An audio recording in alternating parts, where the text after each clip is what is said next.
Good evening. My name is Michelle Stempian, Education and Community Programs Manager at the Holland Museum, and I use the pronouns she and her. Thank you for joining us this evening for the second installment of our Tales from the Archives series, which explores topics of local history and stories from the Holland Museum archives. Before we get started, I have a few thank yous, announcements, and some information to share. We are grateful to have the continuing support of the Michigan Council for Arts and Cultural Affairs and the National Endowment for the Arts for this and many of our other programs.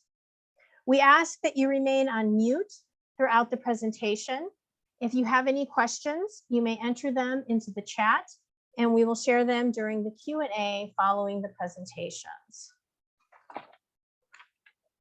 This program is being recorded and will be available in a few days through the Holland Museum website. A link to the recording and a program survey will be emailed to our program participants. We appreciate you sharing your thoughts about this and future programs. If you haven't yet, we hope you will come by the museum to explore our current exhibition, United for Progress, the Story of Milhaupt, which will run through January 17th. Since 1964, Milhaupt, Latin Americans United for Progress, has been a driving force for change in the Holland community, focusing on a wide range of topics, including education, cultural activities, community involvement, and discrimination. The exhibition, United for Progress, the Story of Milhaupt, explores this organization's history, how they've evolved, and how they continue to serve the Latinx and Greater Holland community. There will be some additional programs in support of this exhibition for families and adults in the coming months. Please check the Holland Museum website for dates and program information. The museum's current hours are Mondays, Fridays, and Saturdays from 10 until 5. In addition to our exhibits and our collection, we have unique items in the gift shop. And remember, memberships make great gifts all year long. And we are always open the second Monday of the month in the evening from 4 to 7 for free. Please join us for our next Cultural Lens program, Growing Up Transracially Adopted in Wooden Shoes, on Thursday, November 18th at 7 p.m. Robin Afric, originally from Seoul, Korea, was adopted by a Caucasian Dutch family in the US in the 1970s. Rebecca Baker was born in Incheon, South Korea, naturalized at the age of 4 and raised by Dutch adoptive parents in Holland, Michigan. Robin and Rebecca will share the historical context for international adoptions in West Michigan, and we'll talk about growing up as transracially adopted Korean females in Holland. Join us as they share their stories of origin, identity, and activism. For more information on this and other museum programs, please visit the Holland Museum website, hollandmuseum.org. And as we continue to offer these programs at little or no cost so that we can be as accessible as possible to the community, we hope you will support our efforts with a donation to the Holland Museum, and we thank you. So on to tonight's program. It is my privilege to introduce our presenters for this evening. Clare Heyboer currently serves as chairman of the Collections Committee at the Holland Museum. He is also a member of the Exhibits Committee and is a past 2-term board member and has been the project manager of the recent Pere Marquette Caboose restoration project. During his career in the furniture industry, Clare designed reproduction furniture for several projects, including the Oval Offices in the Gerald R. Ford and Ronald Reagan Presidential Museums. Clare enjoys researching, writing, and lecturing on historical topics. Some of his varied subjects have included the history of Limbert furniture, the renovation of Michigan's oldest continuing operating schoolhouse in Glen, Michigan, and the 1926 visit of a convict ship to Holland. Trains are his latest interest. Fritz Milhaupt's interest in railroads dates back to childhood trips with his father to visit railroad facilities and museums. Born and raised in Grand Rapids and a graduate of the University of Michigan, he has a strong interest in the history of Michigan's railroads. He is a charter member of the Pere Marquette Historical Society, He has served as its webmaster since 1997 and as its publications editor since 2008. Fritz is an IT automation and data center engineer for Ford Motor Company and lives in Ann Arbor with his wife, Leslie.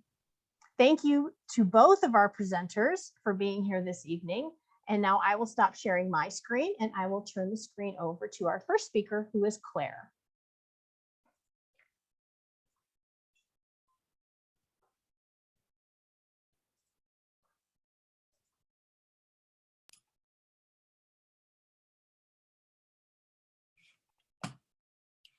Okay. Greetings. Can you see me? Can you hear me?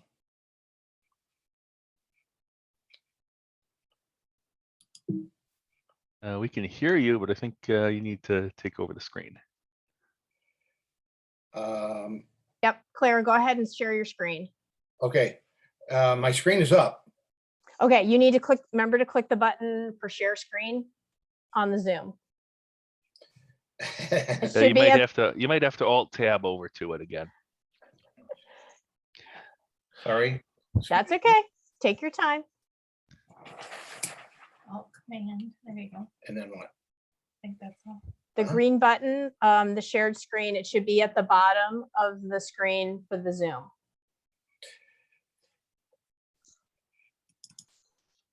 No, go down. I mean, back.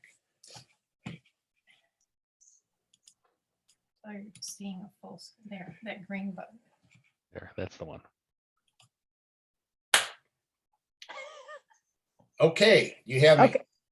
Well, not quite Not yet. yet. We're not Okay. seeing it yet. So click on shared Hold screen. on, hold on. Listen to me. We're getting there. Bingo. There we go.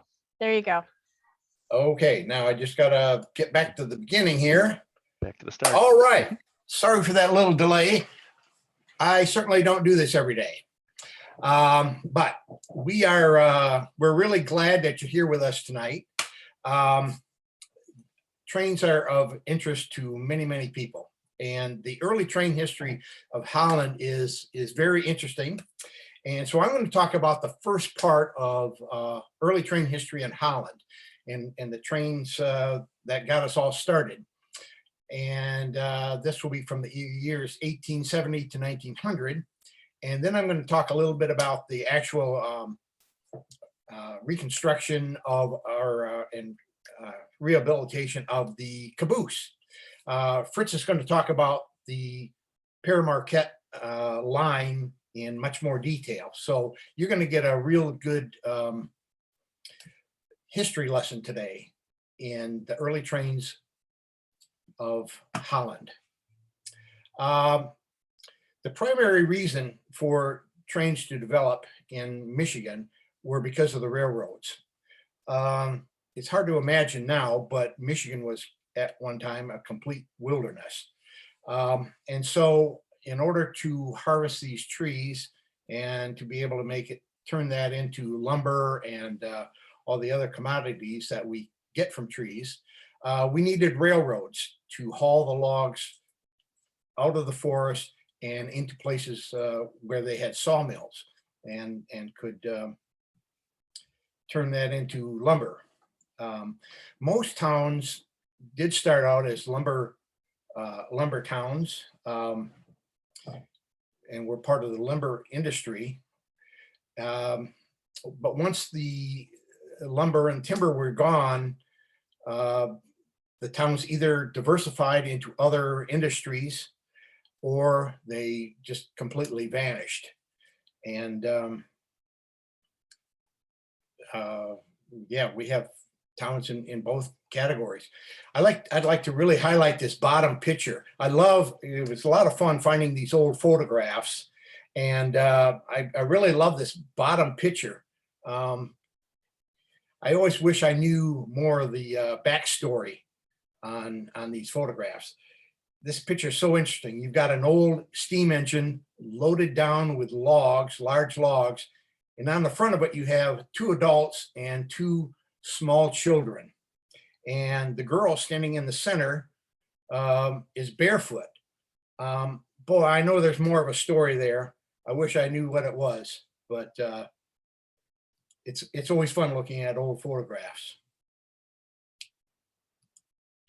After the Civil War is when railroads really expanded. The state of Michigan granted railroads the land on which to build railroads. And they gave grants of 5.5 million acres of land free to the railroads for them to develop their railroads. That's quite an amazing number, I think.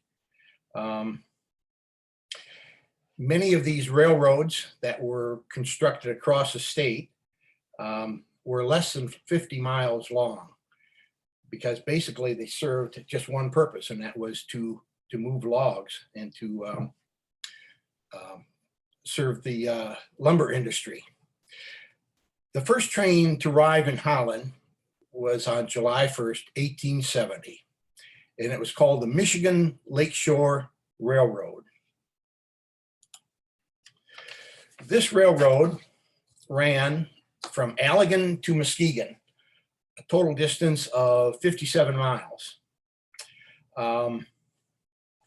Both Allegan and Muskegon were lumber producing towns. I think that was an interesting note that I found, was that between Allegan and Holland, a distance of 22 miles, there were 7 individual stations. You might remember some of these names. Some are probably just lost to history. Allegan, Mill Grove, Dunningville, Gilchrist, Hamilton, Fillmore, and Holland. Each one of these stops had a station along the line, only from Allegan to Holland. So you can imagine how many more there were on the way up to Muskegon.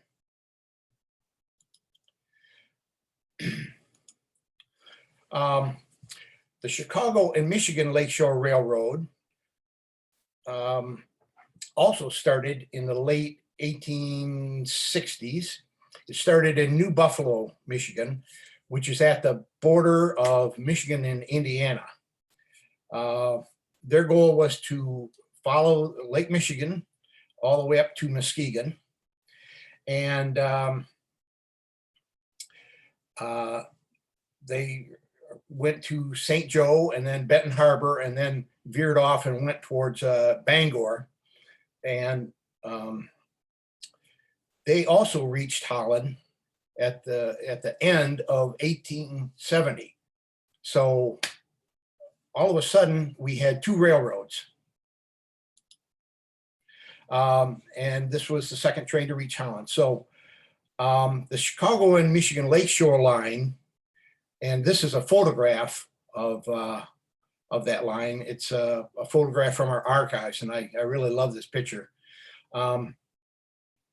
It crossed the first line at about 9th Street, coming from the east. And this line ran along the north side of Holland, along the swampy edge, which we now call Window on the Waterfront, right along that edge. And then at about Central Avenue, it made a turn and crossed the swampy area that is still there today, and went north to Scotts Woods and then on into Muskegon.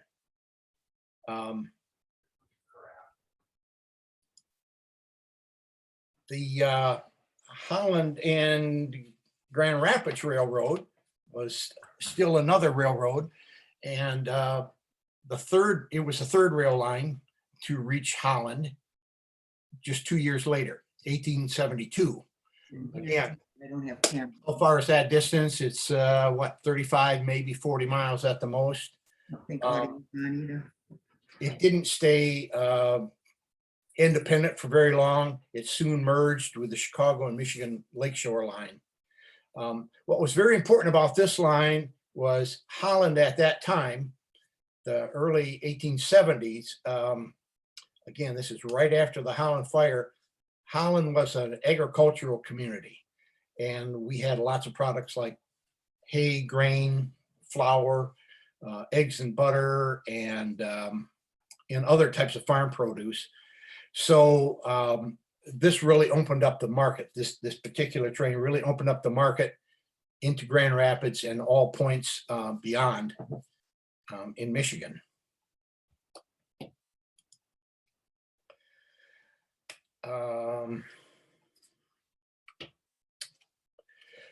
So in 1881, the Michigan Lakeshore Railroad, it's hard to keep all these names straight. The Michigan Lakeshore Railroad, that's the Allegan line, and the Chicago and Michigan Lakeshore line consolidated and became one. And it was now called the Chicago and West Michigan Railroad. And like I said, it's hard to keep these names straight. So they both carried freight and passengers by that time. And I love all these old photographs that I was able to find.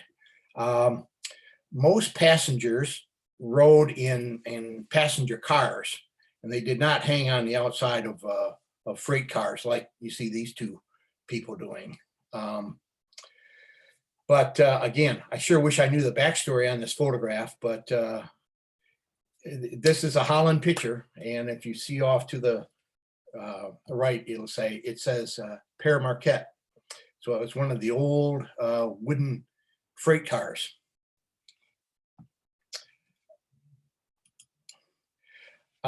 So when these two train lines merged, it became the Chicago and West Michigan Railroad, and they built a brand new station. Before, they each had their own independent stations.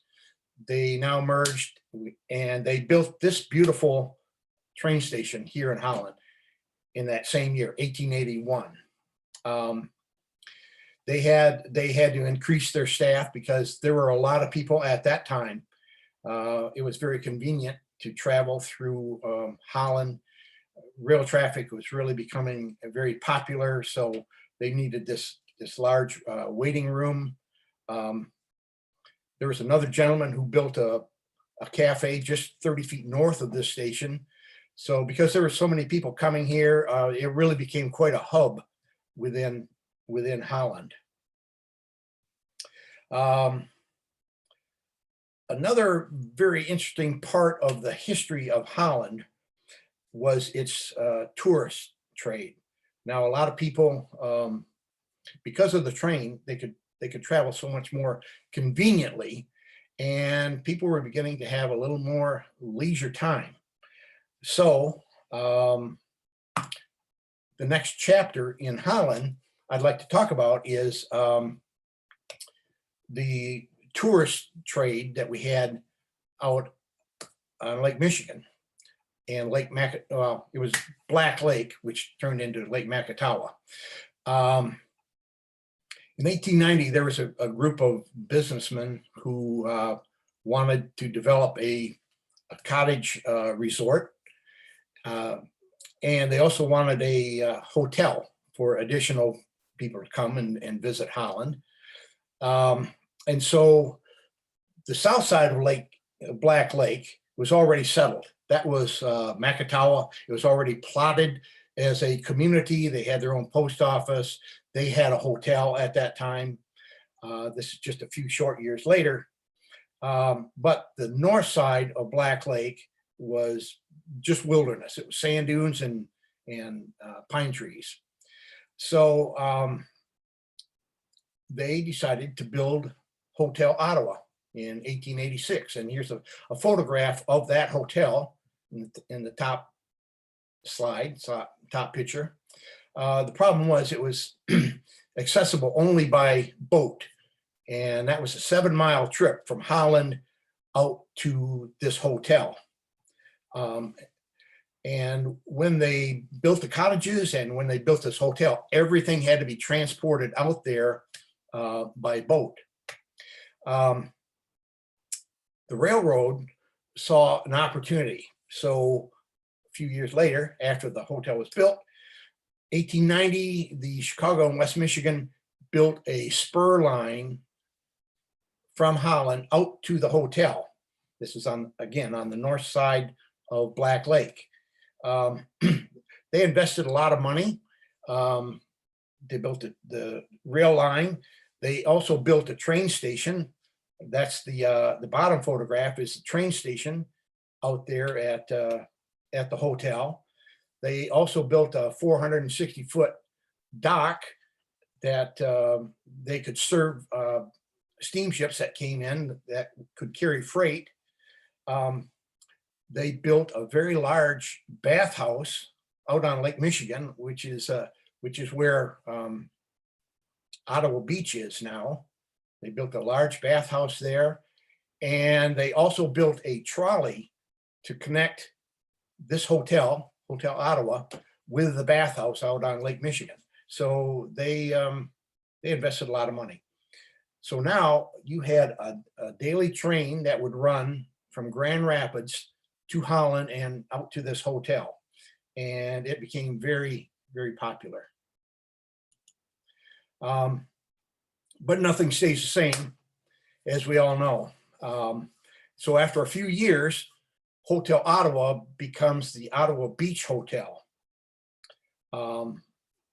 Just 4 years later, 1895, the Chicago and West Michigan Railroad bought the hotel, and they renamed it the Ottawa Beach Hotel. A lot of similarities in all these names, which gets a little confusing sometimes. But so when they built the Ottawa Beach Hotel, they expanded it greatly. Well, first of all, the Hotel Ottawa was built up on the dune overlooking Black Lake. And so they decided to put that hotel on jacks and roll it down the hill on logs to be closer to the water. Then they expanded the hotel greatly, added a bowling alley, a nine-hole golf course, tennis course. They had boats to rent, fishing. So it became very popular. And at that time, it had they could manage 1,000 guests. So it was very large, and it was accessible by the railroad, which made it very popular. This train service only lasted until 1913. And what I've been told is that it really met its demise because of the automobile. More and more people were starting to buy cars and were wanting to have the freedom of driving wherever they wanted to go. And so they sold the hotel and they tore up the tracks that led to the hotel.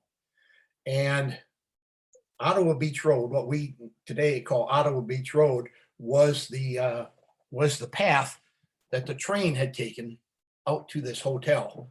They ripped out the tracks and put in a road, and it became the Ottawa Beach Road. Some other competition in another form of transportation was the Interurban. Now, the Interurban is an electric train, in case you didn't know that. The other trains at that particular time were all steam engines that were fired by coal, but the Interurban was an electric train. And in 1898, Holland had they established their own Interurban Railroad, which ran from Holland out to Macatawa. And because that, again, was a resort area, and they could run back and forth to service that area. Grand Rapids was also developing an Interurban rail line at that time, which was much more extensive, and it branched out in several different directions. The Grand Rapids Interurban reached Holland in 1901. And at first, it had a very regular schedule that ran every 2 hours. And within time, that greatly improved. But an interurban every 2 hours, which was much faster than taking that rail, the train that had been on the north side. So again, it became very popular. Within a few years, again, they expanded the line from Macatawa south to Saugatuck. So now people in Grand Rapids could ride the interurban to Holland, Macatawa, and out to Saugatuck and hit all these resort areas. And so again, it was a very popular type of transportation. The interurban ran from 1898 until 1924. Again, its demise was due to the automobile. There were more and more people had cars, and the roads were greatly improved, and so it finally met its demise. Unfortunately, I still wish we had it today. So that's kind of my part on the early trains, just a brief history on the early trains. I'd like to take a few minutes to talk about, oh, I guess I'm not quite done. There's a third train. In 1925, Holland built a third rail station, and this is the same station that we have today.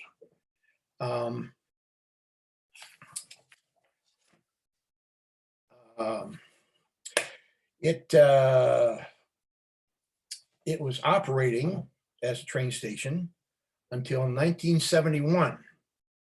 The last regular train route that served Holland at that time was from Muskegon to Holland, 1871, or excuse me, 1971. So once that was gone, the train station sat abandoned. There's no more use for it, and so it was abandoned. Then 13 years later, in 1984, Amtrak decided to get more involved and added a train line that connected Grand Rapids with Chicago, and that put us back on the rail line. Holland became a stop, and at first Amtrak used this old abandoned station and put up a little shelter like you see for a bus stop, and set it underneath this canopy at this grungy old station. And the city of Holland didn't think that was very attractive. So, and if we're going to have this rail service, we better do something with that station. So they, in 1991, they renovated the train station to what we see there today. It's beautiful, and the grounds are beautiful. It not only serves as the train station, it's also the bus station for the Indian Trails bus line, and also our own local bus line. Now I'm going to talk about Pere Marquette Caboose, number A967. This is Holland's own. It was built in 1941. It was part of an order for 40 caboose from the St. Louis Car Company.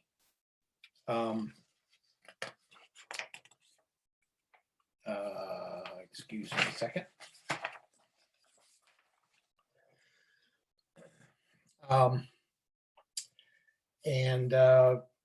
It was part of the Pere Marquette line until it was sold to the Chesapeake and Ohio Railroad Company in 1947. A caboose is used on all freight trains.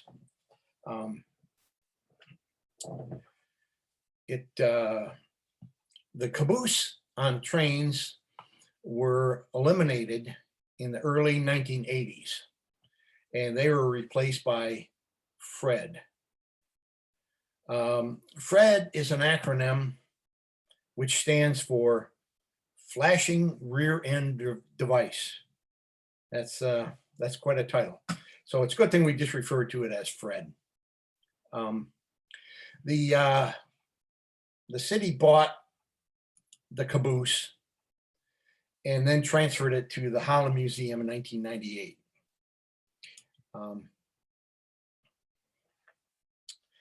The functions of a caboose are that it is an office for the conductor.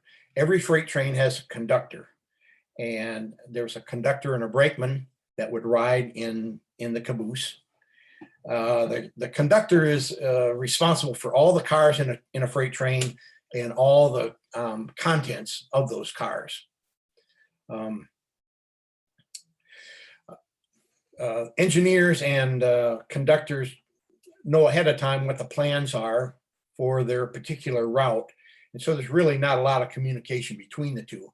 However, if something does come up, there was a whistle on all caboose that the conductor could use to signal the engineer if with whatever type of signal he could use to tell him if there was a problem or needed to send a message of some sort.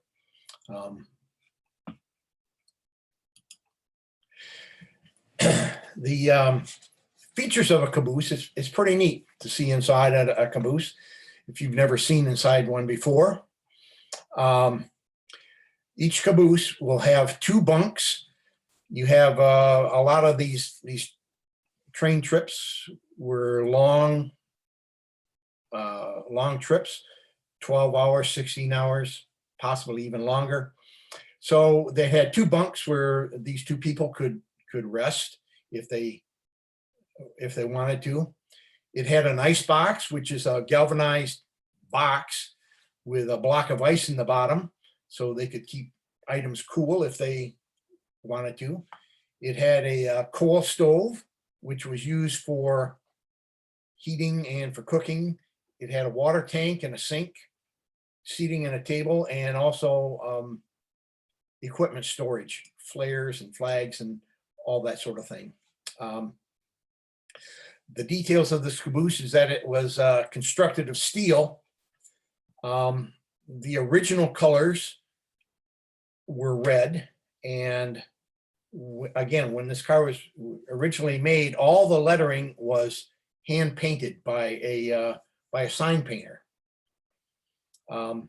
After the merger with C&O, the caboose was painted in C&O's colors, which were yellow and blue.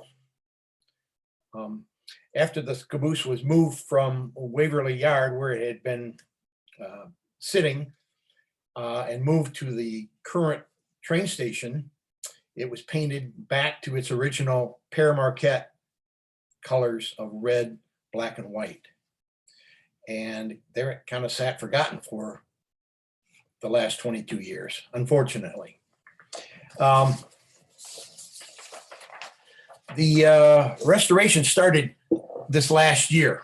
We started almost a year ago talking about this, and we didn't really get started in earnest until probably about May. The caboose was in really terrible state of decay. The siding, the paint was peeling terribly. There was a lot of mold and mildew on the exterior of it.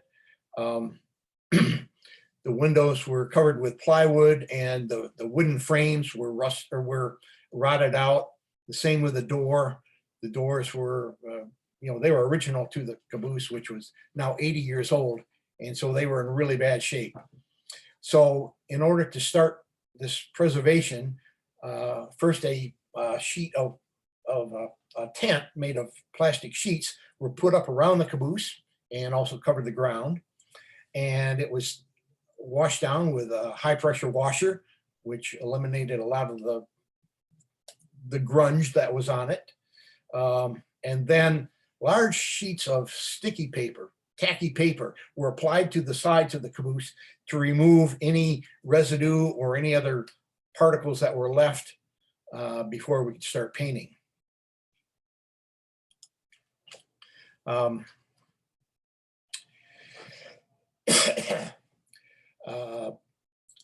the next steps in the restoration were to paint the entire car with an epoxy sealer. This is a industrial grade sealer. And then it was repainted in the beautiful red that you see today. It was painted with an enamel paint, which is it's a 3-part mixture. It's a very industrial grade paint that's used on all types of metal industrial equipment. We had new doors and new window frames made, and we added polycarbonate window panels and put it all back together. This project isn't quite finished. We are in the process of making signs that talking about the Pere Marquette line that will be in English and Spanish. There will be a route map to show the route of the entire Pere Marquette line, along with vintage photographs. And our future plans also include restoring the interior. There's a lot of missing items within the interior, the stove, sink, and some of those items. So to be continued. If you'd like more information, you can contact our website at hollandmuseum.org. And at this point, I'm going to turn it over to Fritz.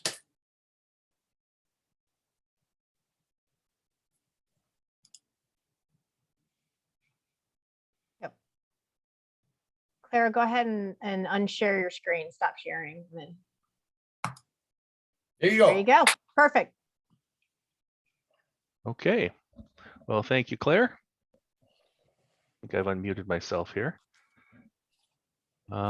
So Claire brought us all up to date with the railroad history in Holland up to 1900. So now let's look at the Pere Marquette Railway as a whole and in Holland in specific after 1900. There's an awful lot, the 47 years that the Pere Marquette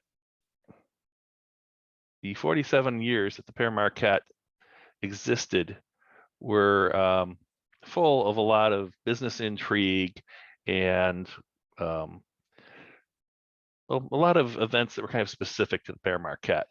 So now I'm going to share my presentation here, I hope. There, I've got my blue screen here. All right, and so we're going to go through what Pere Marquette was like during its brief existence. So in 1900, the Pere Marquette itself was born, formed by three of the major railroads in Michigan, the Chicago and West Michigan, the Detroit, Grand Rapids, and Western, and the Flint and Pere Marquette. Now, they had a series of main lines, a lot of little branches that were largely attributable to the timber industry and its origins as a series of largely lumbering railroads. And at that time that it was actually formed, it was almost entirely within the state of Michigan. There were 38 miles of track outside of Michigan, which included the line from New Buffalo down to La Crosse, which provided the route into Chicago. So La Crosse trains bound for Chicago entered the Chesapeake and Ohio Railroad and headed up. Well, actually, it wasn't the Chesapeake and Ohio, it was the Chicago, Cincinnati, and Louisville. And then a little tag of about 4 or 5 miles down into Toledo. Now, Toledo and Chicago were very important interchange points for moving freight and passengers on and off the railroad to other places, tying into the rest of the national rail network. One artifact, too, of the early days of the predecessors to the Pere Marquette was a little 36-inch gauge, narrow gauge line that still existed from Almont to Port Huron. Well, the Pere Marquette rapidly converted that to standard gauge once it was all together. But their major routes on the Pere Marquette were, of course, from Chicago to Grand Rapids to Detroit, Toledo to Saginaw to Ludington, and then Grand Rapids up to ultimately Petoskey, and then from Saginaw to Port Huron. Everything else was pretty much either a secondary line or a branch line. So in the first 5 years of the Pere Marquette's existence, it expanded greatly. Probably the most significant piece was 20 miles of track built from New Buffalo, pretty much right on the state line, all the way down to a town called Porter, Indiana. And at Porter, Indiana, the Pere Marquette negotiated trackage rights directly into Chicago via the Lakeshore and Michigan Southern. That was a much better arrangement than running all the way down to La Crosse and coming in on the Chicago, Cincinnati, and Louisville, which, to be honest, was not a very good railroad. In fact, that plays into this a little later.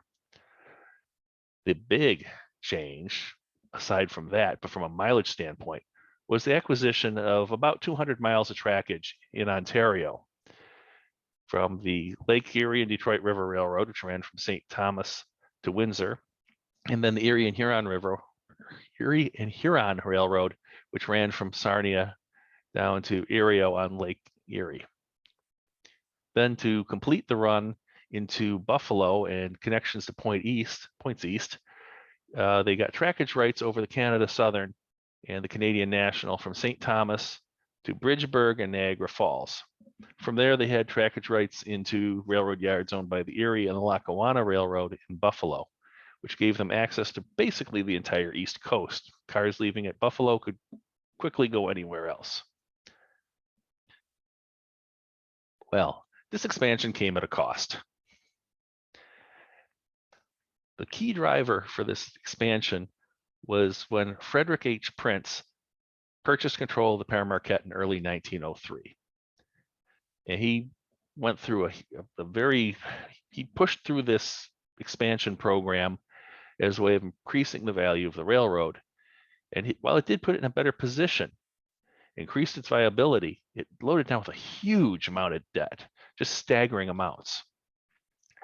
So once it was up in this better condition, Prince sold off his shares to a syndicate of companies, which then used the Pere Marquette and its assets to purchase the nearly worthless Chicago, Cincinnati, and Louisville Railroad, the one that the PM used to use to get into Chicago down at La Crosse, and paid far more than it was worth, basically to bail out their own bad investments. This is the era of the railroad robber barons. This is the reason we had antitrust laws, but one of the reasons.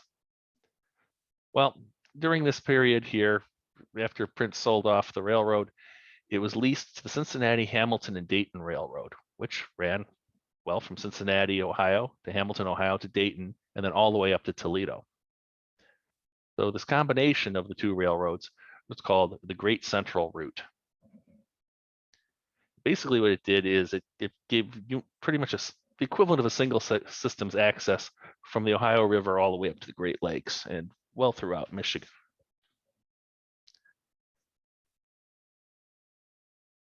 So with all this debt, the PM was forced into receivership by December 1905, largely due to interest on their debt, especially that from this purchase of the CC&L.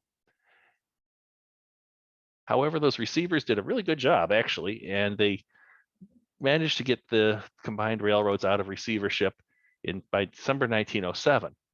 However, what ended up happening was, in order to pay down all these debts and settle up with their debt holders, they deferred maintenance. So during this period was pretty much the first time the PM was started to be referred to as the Poor Marquette. So in the following years, the Chicago, Cincinnati, Louisville was sold off, and eventually the Chesapeake and Ohio purchased it as their entrance into Chicago from their line down in Cincinnati. The line basically ran diagonally from Hammond, Indiana down to Cincinnati, never got to Louisville. And then the B&O, Baltimore and Ohio, bought the Cincinnati, Hamilton, and Dayton, and with it, the Pere Marquette in 1909. Well, the B&O didn't sit on it too long, and it sold the Pere Marquette directly to J.P. Morgan in 1911. Yeah, him again. And receivership, naturally, naturally, it's kind of cynical view, followed in 1912 as he used that as collateral for his other investments. So once again, the receivers are appointed, and the batch of receivers appointed in 1912 directed their efforts towards it, making the Pere Marquette a much more fully sustainable railroad, in that it wasn't going to simply bail out people it owed money to, but it was also going to address maintenance issues. They purchased some new locomotives, some new rolling stock, so they could actually continue to do the business of running a railroad and not just being a financial instrument. But it took until 1917 for the PM to emerge. So now the former Pere Marquette Railroad was now the Pere Marquette Railway. And that's not uncommon in reorganizing railroads. That's, you can tell something's gone on if one year it's referred to as such and such railroad, and next year it's such and such railway, or vice versa. That's one little thing when looking at railroad history.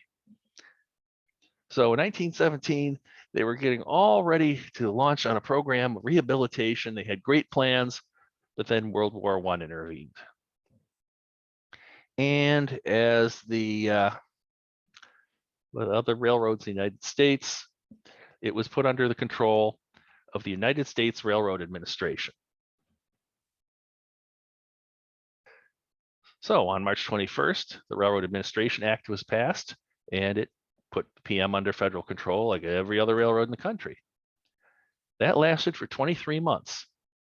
And it actually worked out pretty well for the Pere Marquette.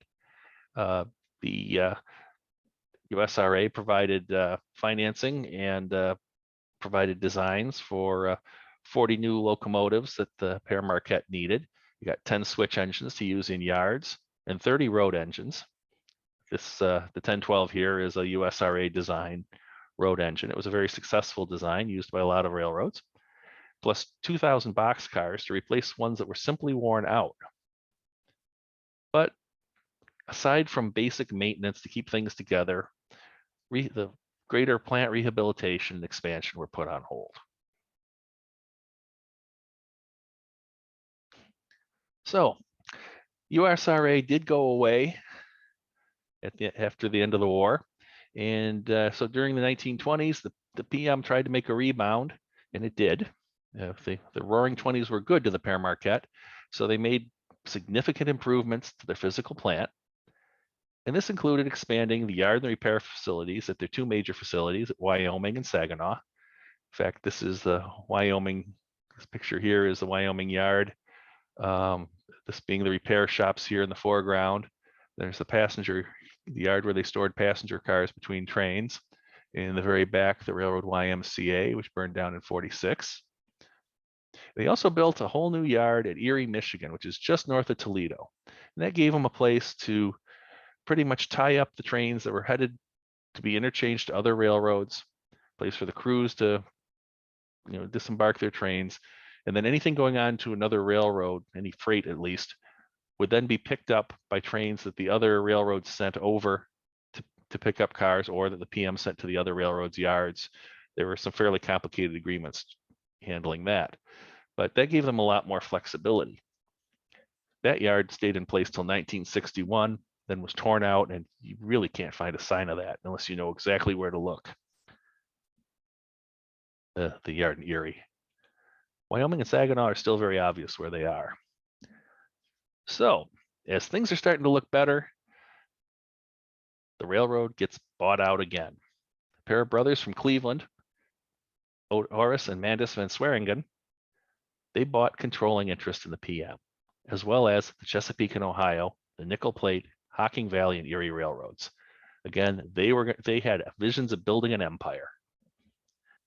So their proposal was to consolidate all 5 railroads, but they didn't fully own these railroads. They were just the majority stockholders, but the other shareholders pushed back.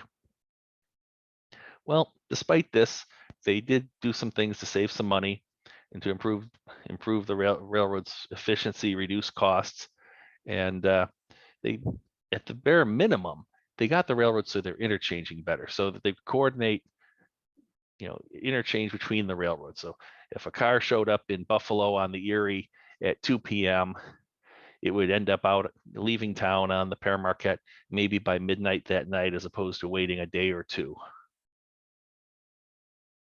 So one of the things that came out of this was that they created the Advisory Mechanical Committee. What this was an engineering group that they used to standard locomotives and freight cars, and also designs of buildings and tools and such to be used by the railroads.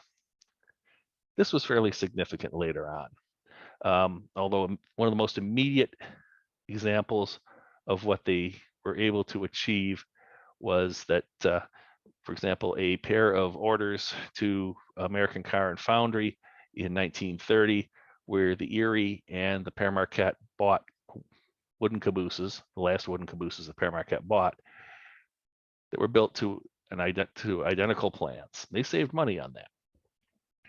Well, while the Van Swearingens couldn't get all of these railroads merged in and consolidated into one massive empire, their stockholders did permit them to let the Chesapeake and Ohio Railroad take controlling interest in the Pere Marquette. It was a nice little end-to-end arrangement, since they connected at Chicago, at La Crosse, Indiana, and Toledo, which was a very good thing for the Pere Marquette, because the Chesapeake and Ohio was one of the strongest railroads in the Van Swearingens portfolio. And because the CNO was making a lot of money off of calling coal that people need to use to fuel, to heat their homes and to run boilers, to run businesses, they had the deep pockets that helped the Pere Marquette weather the Great Depression. Well, Black Friday came around, and kicking off the Great Depression, and the Van Swearingen Empire started to collapse as they were selling off stock, selling off assets just to support the rest of their financial interests. And this continued on through much of the 1930s. Now, between 1932 and 1943, if you remember seeing all that little web of secondary lines and branch lines the Pere Marquette had, the Pere Marquette shed most of the ones that weren't making them any money. And a lot of the ones that ran 5 or 6 miles off the main line, through the woods to a small town, they lost their passenger service even on the ones that remained, because passenger service was never really a big moneymaker for the railroads. It was something they were committed to do, and they were required to do under the terms of their land grants.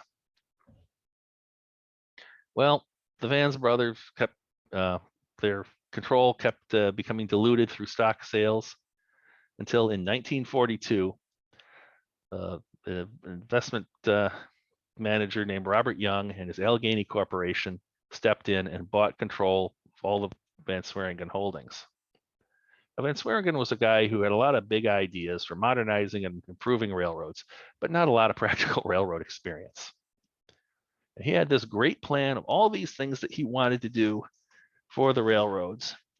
And it was already to start this off, but it was already, we were already into World War II, so that pretty much put a cap on it. The railroads were just doing everything they could do during the war.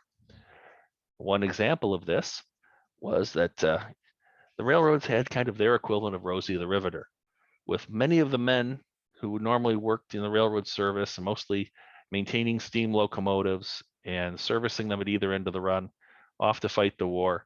The railroads finally allowed women in to do that work. I don't think any of them actually were ever promoted into engineer or conductor positions in train service, but a lot of the labor-intensive support work at the roundhouses and in the railroad yards. So here we have one of the women working in the yard there, basically inspecting the valves from the sand dome on top of the steam locomotive. Those pipes down there go down to the drive wheels, so that when an engineer needs extra traction for his locomotive, he just uses his controls remotely to open up those valves and put some sand down on the track to the locomotive dig in a little more. But like everything else, and like most of the Rosie the Riveter workers, in the manufacturing business as well, once the men started returning from the war, they were displaced and pretty much sent packing home.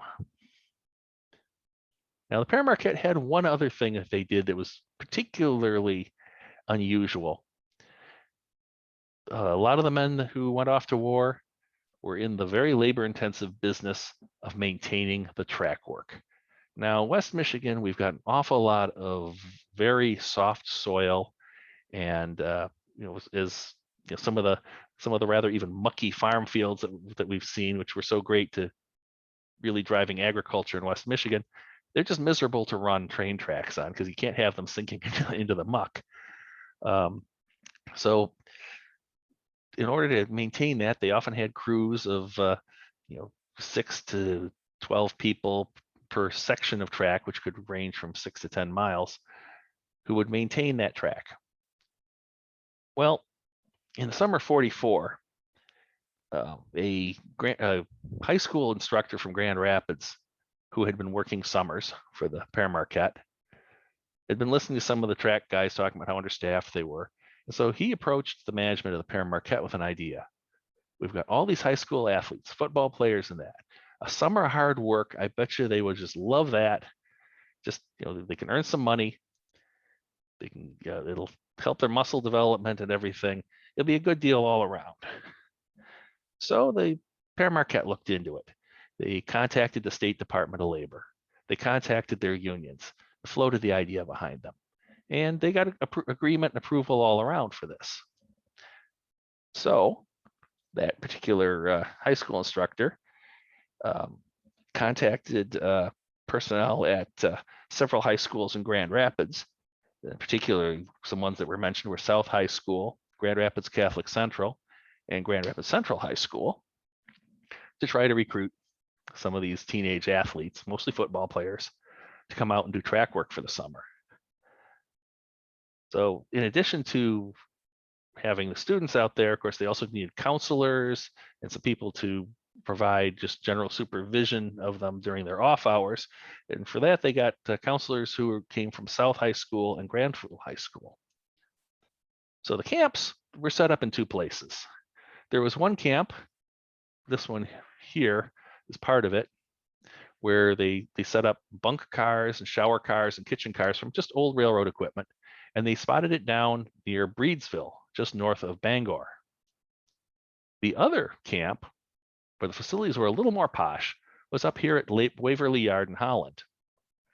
And they had basically wooden huts that they used as dormitory space.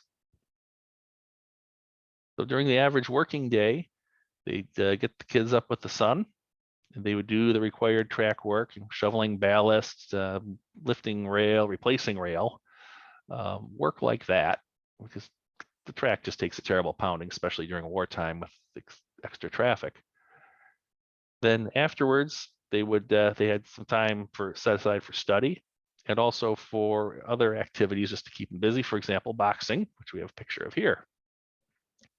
Little family story we have related to this was that the teenagers at the Waverly facility decided they wanted to mark each hut set independently. So they decided to put number signs on them. Well, you look at this one here for hut number 2, Franklin Plainfield. What's the significance of Franklin Plainfield? Well, Franklin Plainfield is a very, very long existing bus route on the bus system in Grand Rapids. What they did was they would sneak up behind when they were home on the weekends, because this was strictly a weekday thing. They would take the train home to Grand Rapids every weekend and come back for Monday morning. They would sneak up behind a bus and they'd steal the route sign off of it. So that number 2 one came from the Franklin Plainfield bus. Now where the bit of family history came in, since the statute of limitations has expired and my dad has passed as of 2 years ago, my father was asked by one of his friends, who I suspect was this gentleman here, to acquire a sign from the number 3 bus route, which ran down Madison Avenue in Grand Rapids. That he did. He handed it over to him and it was affixed to the hut. So the war ended, as we all know. And so now Robert Young pretty much had a free hand to indulge in his plans to improve passenger service.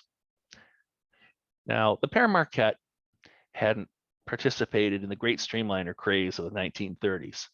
So now was its chance. He figured that a good test case would be to institute a new streamliner between Grand Rapids and Detroit. This was the first new streamliner introduced in the United States after the war. And the idea was to increase speed have a service of fewer, reduced number of station stops just to keep the train moving along. But he did have to invest a lot of money into supporting the increased speeds, straightening out some sections of track, re-leveling, banking some of the curves. And he got the board to go along with spending a lot of money on that. So they bought 2 sets of equipment to make 3 round trips a day. They had 2 diesel electric locomotives, such as the one shown in the last slide, a baggage express RPO car, a baggage express car, 2 coach lounge observation cars, 2 coach lounge cars, and a diner. Having the lounge space at the end of each coach basically eliminated the need to run an extra cost parlor car because they were expensive to run, and it's not everybody who felt like they wanted to spend the money for premium parlor car service. Also, since they had these observation cars at each end, one there and one there, they didn't have to turn the train at either end of the trip. They just had to turn the locomotive and these 2 cars. So that made things a lot faster. It was initially, oops, sorry, I thought I had another slide there. So anyways, it was initially actually very successful. The faster trains, the fact that they were making the round trip 3 times a day instead of 2, that was very, very popular. And they did very well for a couple of years. But as has been happening, the car took away the business, the automobile. As US 16, also known as Grand River Avenue, was being improved and the places where it wasn't paved were being paved, ridership began dropping off as people took to their own cars for the convenience of using their own schedule, maybe making side trips along the way. And so it really wasn't doing terribly well by the very end.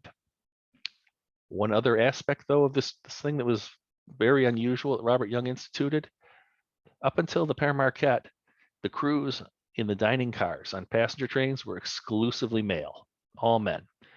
He introduced waitresses to the service and also a no tipping policy. The waitresses were very popular with the passengers. Unfortunately, the no tipping policy wasn't, because it just kind of confused the passengers. So the no tipping policy was dropped. Waitresses stayed on the Pere Marquette going forward. So now we get to the end of the corporate story here, which was with the merger into the Chesapeake and Ohio. So in 1946, the Allegheny Corporation approaches stockholders about merging the whole conglomeration together, and stockholders rejected the proposal, but they did approve a counter proposal to merge the Pere Marquette into the Chesapeake and Ohio. And on June 6, 1947, the Pere Marquette was merged into the C&O and became the Pere Marquette District. Okay, that's the corporate history. So let's look at what it actually kept the railroad going here. I think I have about 8 more slides here. The railroads were really making their money on freight, not on passenger service. With the Pere Marquette, their line from Saginaw to Toledo carried the heaviest manufacturing traffic, largely because of the auto business there. Also, it was a gateway to the car ferries running across the lake. GM was the major shipper in Flint, Saginaw, and Lansing mostly for parts.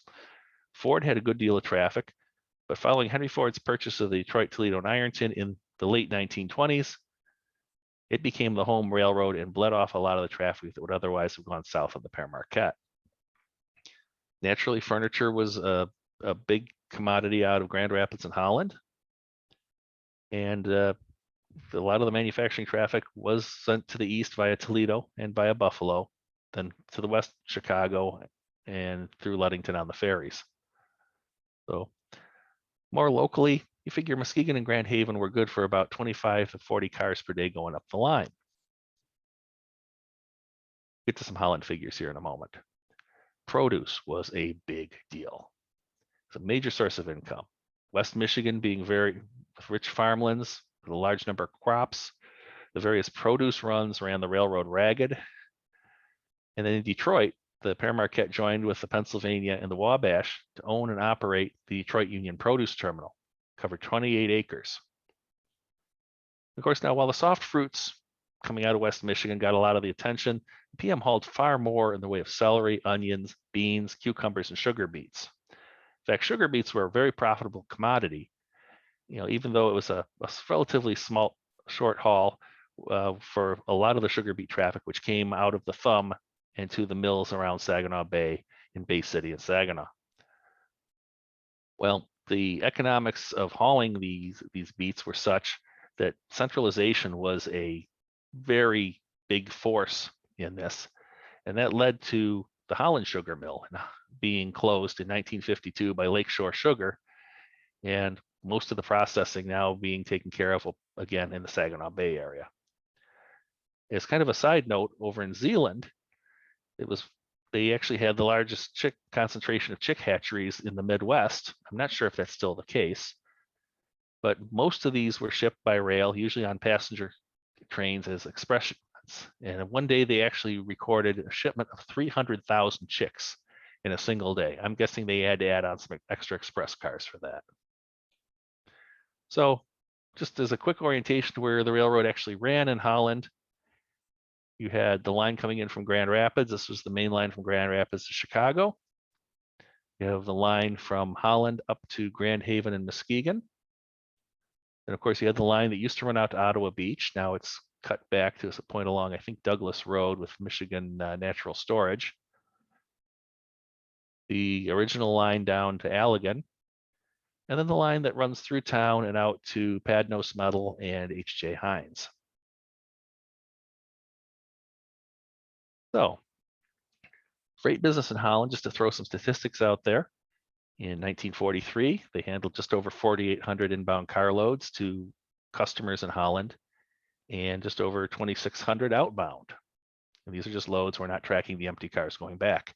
In 44, during the war, that rose to over 5,500 inbound and over 2,700 outbound. So these cars went to industrial spurs owned by the customers. So for example, somebody big like Heinz or a scrap metal yard like Padnos or something big like Holland Sugar, they'd have their own siding or sidings. But a lot of other customers would actually pick up their loads at what's called a team track, named after the team of horses used to pull a wagon, and to the Pere Marquette's freight houses. That's one of the things Holland was rather unusual for, is it had 2 freight houses. We'll get to that in a minute. So in addition to all this traffic that was bound for Holland proper, coming off the main line, the Pere Marquette handled about 15,500 cars for Grand Haven, Muskegon, and points north in 43, just shy of 9,000 loads coming out the other way, going south or east. So in 44, 18,000 cars were generally cut off at Waverly Yard and put into trains to go north to Grand Haven and Muskegon, and 10,000 car loads the other way. Now, 1950 is the only year that I actually have a customer directory that has this information, but it had 118 discrete customers listed in their customer directory that was used internally by the Chesapeake and Ohio as the successor to the Pere Marquette. 71 of the customers had their own private sidings. 47 customers regularly used the team track facilities to offload off of freight cars. Your major customers were Armor Leather, Chris Craft making boats, Donut Corporation, Hart and Cooley Manufacturing, which I believe still exists to this day. I believe they make ductwork, H.J. Heinz, the Holland Co-op, Holland Furniture Company, or Holland Furniture Company, yes, but also Holland Furnace Company, which during most of the Pere Marquette's era was the largest furnace company in the world.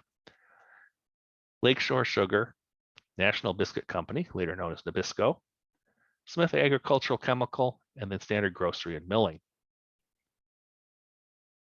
So I've mentioned the Holland freight houses. They were along 7th Street, just north of the current passenger station. And what you had here was you actually had 2 buildings. There was enough traffic here coming in and out that was less than a whole carload. So less than carload lot freight is kind of a niche between the modern day consolidated truckloads and the package express services. So you'd get freight forwarders who would arrange to have several different people consolidate all their loads into one boxcar because they didn't have enough to pay to ship in one boxcar, and they'd be sent over to the freight houses, either to be consolidated with other loads to go further on or to be picked up by the customer. Now, the team tracks generally were open track spaces where you could back your truck up to your cars, and that was part of what this trackage was used for. And pretty much you didn't have to have a specific account with the railroad. You didn't have to have your own siding. If you knew you had a carload of something coming in, you could unload it yourself there. You'd have them bring that car over there. You'd take your truck over or your wagon, unload from there, and you were done. But the fact that there was enough business there for an inbound freight house and an outbound freight house, that was pretty significant. I have no idea. I was unable to find what year it was that these buildings were taken down. Now, another aspect that the Pere Marquette was known for was the Lake Michigan car ferries that actually started during the Flint and Pere Marquette era. But during most of its existence, the Pere Marquette had 13 different car ferries. Those sailed from Ludington on the Michigan side of the lake over to Milwaukee, Manitowoc, and Kewanee on the Wisconsin shore. So they're designed to sail year-round through the incredible ice drifts and flows on Lake Michigan. They were very, very labor intensive. And the last operation on a former Pere Marquette route was in 1990 from Kewanee to Ludington. The reason you'd want to send your cars this way was that often it would take 2 to 3 days to get a freight car shipped from one end of Chicago to the other to be moved out on a different railroad. And it was just faster to load these things up 28 cars at a time on a boat that would cross Lake Michigan at 15 miles an hour just to avoid that congestion. The last of the Pere Marquette car ferries that was purchased was in 1941, the city of Midland. And it was the first of the Pere Marquette, well, the only Pere Marquette ferry that was originally designed with a deck for loading automobiles. And it stayed in service till 1988. Well, it sat in Ludington Lake there for nearly 10 years. It was hauled off in 1997, and it was cut down to a barge. And it still sails to this day. This photo was taken by Hugh Hales in 2006 over at, I believe it's AK Steel in Dearborn. And that you can actually still occasionally see the lower half of this boat coming into Holland, carrying usually bulk stone or gravel several times a year. So last thing we're going to cover here, I'm going to try to do it rather quickly, is the Pere Marquette Berkshires, because everybody asks about them. Well, these were a design that came out of the Advisory Mechanical Committee. It was named after the mountain range the first locomotives built to this design crossed on the Boston and Albany. So this wasn't actually fully an AMC. It was developed by Lima Locomotive Works, and the AMC took that design and improved it and customized it for its railroads. But the way they improved the firebox and the boiler and handled the balancing on the drive wheels, they were designed so you could pull heavy trains at speeds almost as fast as passenger trains. So the Chesapeake and Ohio, the Nickel Plate, the Pere Marquette, all purchased locomotives that design between 1937 and the end of World War II. And it was well suited to the PM's operating profile. It was actually even used almost very heavily on the 40 series fast freights between Chicago, Grand Rapids, Detroit, and they could also pull heavy drag freights between Saginaw and Toledo at a pretty high speed. I think I got these out of order. Okay, yes. So all the Berkshires were retired at the end of 1952. Diesels took over their work. But the C&O still had to hold on to them until the equipment financing trust expired because they're still collateral against a loan. Most of the Berkshires were stored down in New Buffalo while they awaited their date with a scrapper. As a side note, New Waverly Yard in Holland was used to store a lot of other locomotives as they were waiting to be sent down to Purdy Brothers or Hyman Michaels down in Chicago to be scrapped. Well, in 1957, 2 of the Berkshires were retrieved from the scrap lines. Number 1223 was pulled out and given to the Michigan State Fair in Detroit, and number 1225, at the behest of Cyrus Eaton, a board member of the Chesapeake and Ohio and Michigan State College alum, 1225 was given to Michigan State College. Well, 1223 was displayed behind the bleachers at the fairgrounds in Detroit, wasn't given a lot of attention, was vandalized. So in 1981, the state fair decided to remove it. And there were a lot of groups trying to get their hands on it, but the winning proposal came from a group up in Grand Haven, and it was moved down to the foot of North First Street, now Chinook Pier, between Jackson Street and the Grand River. A group called the Pere Marquette 1223 Committee performed an extensive cosmetic restoration and put it on display with a boxcar and 2 cabooses. And it is still sitting there today. It also, one of the cabooses there is pretty much identical to the one now recently restored behind the depot here. So 1225, that's had a bit more public career. The late 1960s, the Michigan State University Railroad Club was formed to restore it. And for a rather ragtag group that wasn't very formally organized, the MSU eventually decided they wanted it off the campus, so they moved it off the campus, shuffled it around a couple of other places, and eventually it ended up in Owasso, in the former Ann Arbor Railroad shops. Now they actually had a place undercover they could work. They had some machine tools available, and between about 82 and 88, things moved very fast, and they finally were able to fire up this locomotive. Eventually, the organization reorganized itself into the Steam Railroading Institute. And around the turn of the century here, they were approached by, I believe it was Warner Brothers, to scan the locomotive and use it as a model for the computerized graphic images in Polar Express. And no doubt the number 1225, which compares to the month and date for Christmas, was a factor in this. Also, it's a darn good looking locomotive. Well, the Steam Railroading Institute also uses that now for their popular North Pole Express trains during the weeks leading up to Christmas. That's the major fundraiser for that operation.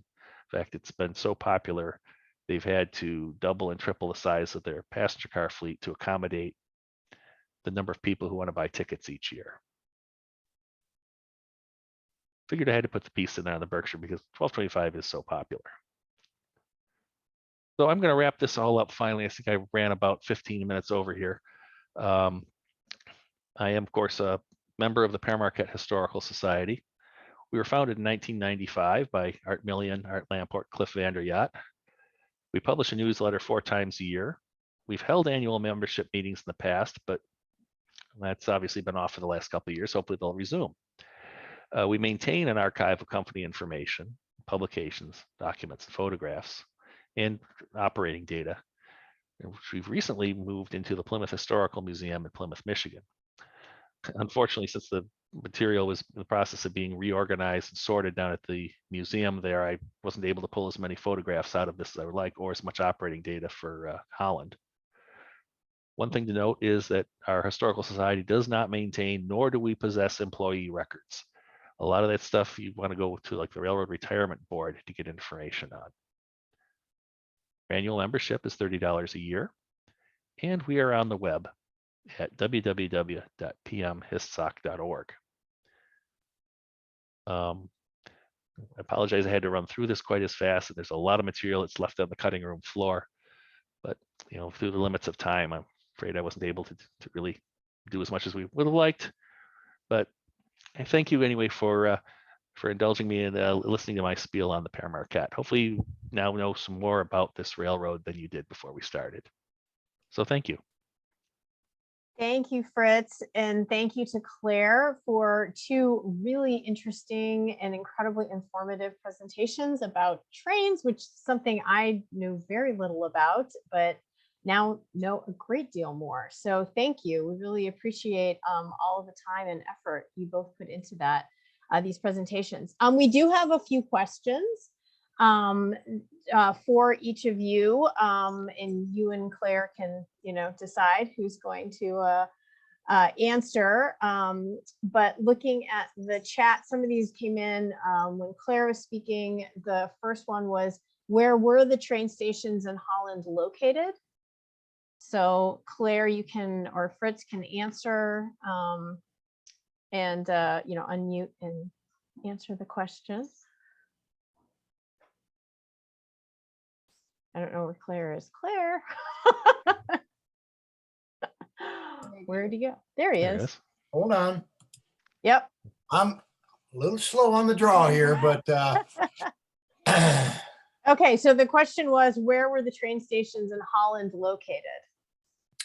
well, the very first two stations on that Allegan Muskegon run was very close to where the station is today. It was a little bit further south on about 9th Street.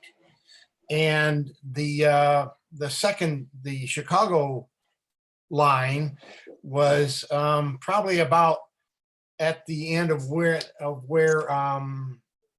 Central Avenue is, about where that train would make the turn to cross that swampy area. They were all in the general area of where the train station is today. And then when the trains consolidated in 1881, it was located where the station is today. And then, the next consecutive stations were all at that site. Great, thank you.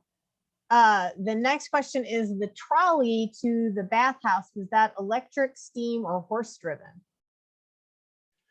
I really don't know. All I know is that there was a trolley, and I thought that was pretty interesting.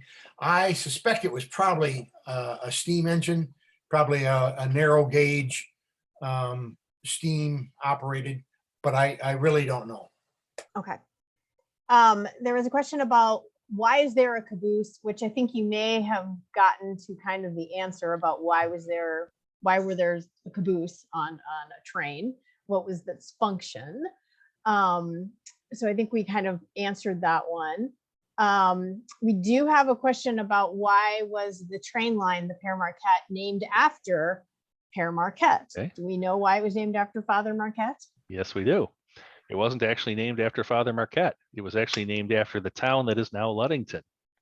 The town was originally named Pere Marquette because that was an area where he spent a lot of his missionary time and established a church there. And the town was only renamed Ludington years later. So the Flint and Pere Marquette was actually from the town of Flint to the town, village at that time of Pere Marquette. Great, interesting. And yes, they did actually take that. So so in a way it was taken from Father Marquette, but not really directly. Okay, great, thank you. Were the Waverly Yards connected to the Waverly Stone Quarry? That I don't have an answer for. Do you know, I Claire? would say no. I think because of the proximity between the two, and because the road that runs on the west side of where the quarry was is called Waverly Road, and because of its proximity, that area was called Waverly.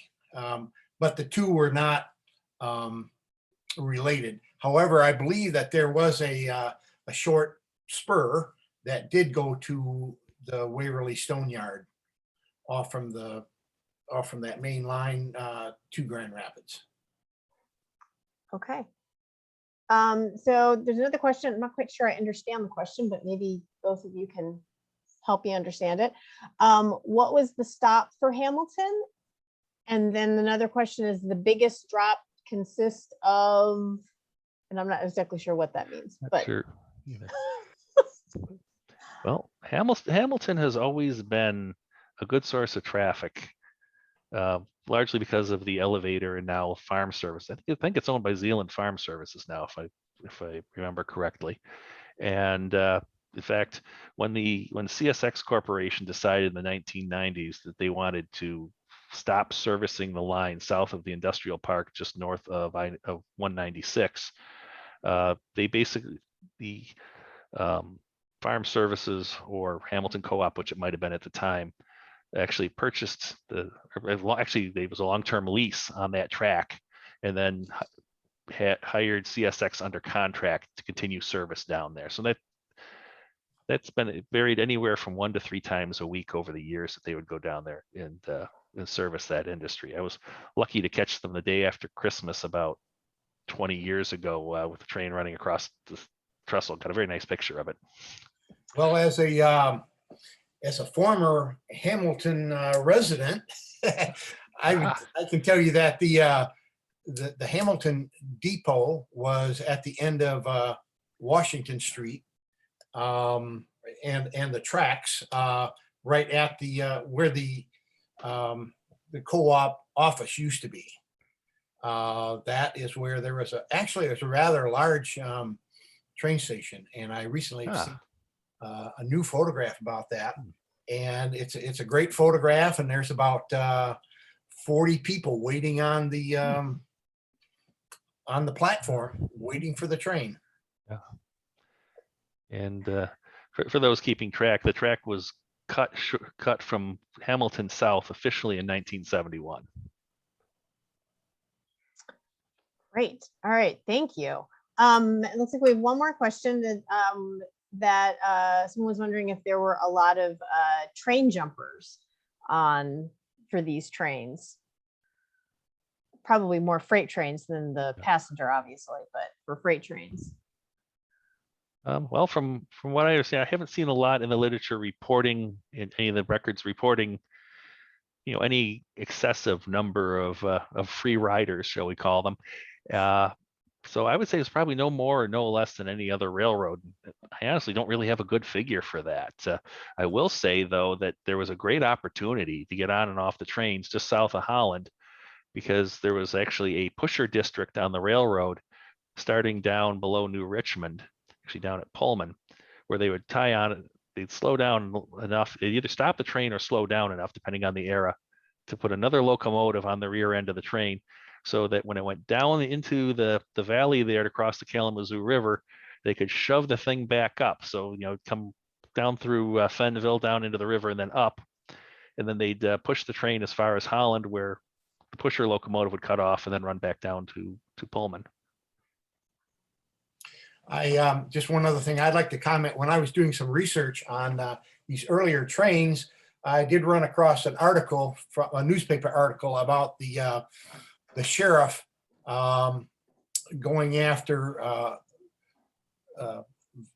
people that were spending time in this hobo camp, which is down along the river, just on the outside of Waverly Yard. So yeah, there were people that traveled that way, but how many? I haven't seen any records, other than it seemed to be a vagrant problem, and the sheriff was called off to go and arrest these people there and break up this hobo camp right here in Holland. Wow. Interesting. Well, if there are any other, we just had a comment. Thank you so very much for your knowledge and sharing. It's so very much appreciated. So unless there are any other questions coming into the chat, I think we're gonna wrap things up. And thank you both again, Fritz and Claire, for sharing all of this really amazing information and knowledge about the Pere Marquette line, our caboose. And I do hope that people will come down and see the caboose, the newly restored caboose, at the train yard here in Holland. And we hope to have a dedication of the caboose very soon, and we'll be letting people know about that. But thank you all again this evening for being with us, and thank you again to Claire and Fritz. And well, everyone have a great evening.